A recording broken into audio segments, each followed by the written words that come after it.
அமைச்சரவை கூட்டத்தில் அரசு கொள்கை முடிவு எடுத்து 12,000 பகுதி நேர ஆசிரியர்களை பணி நிரந்தரம் செய்ய வேண்டும் என்று மயிலாடுதுறையில் நடைபெற்ற பகுதி நேர ஆசிரியர்கள் கூட்டமைப்பின் மாநில செயற்குழு கூட்டத்தில் தீர்மானம் நிறைவேற்றப்பட்டது.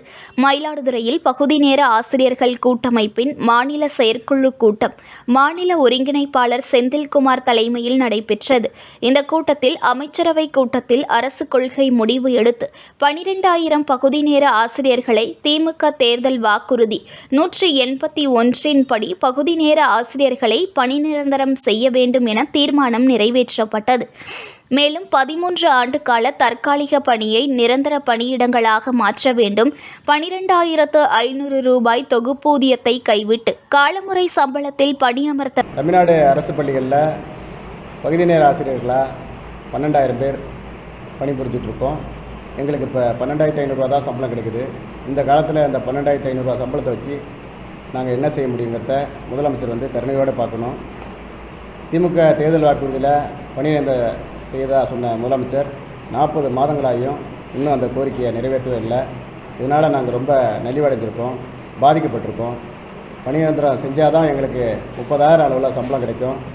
அதோட எந்த ஒரு பண சலுகையும் கிடைக்காம நாங்கள் ரொம்ப கஷ்டப்படுறோம்.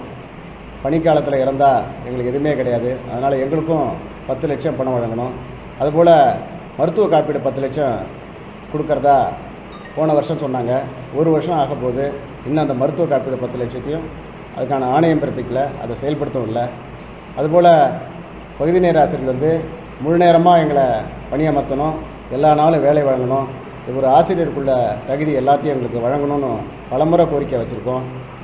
அதனால் வரப்போகிற 13ஆம் தேதி நடக்கிற அமைச்சரவை கூட்டத்தில் திமுகவோட தேர்தல் வாக்குறுதியாக உள்ள 181 நிறைவேற்றி பகுதி நேர ஆசிரியர்களை பணி நிரந்தரம் செய்யணுங்கிற ஒரு தீர்மானத்தை அரசு கொள்கை முடிவாக வெளியிட்டு இந்த 12,000 பேர் குடும்பத்துக்கும் ஒரு வாழ்க்கையை கொடுக்கணும்.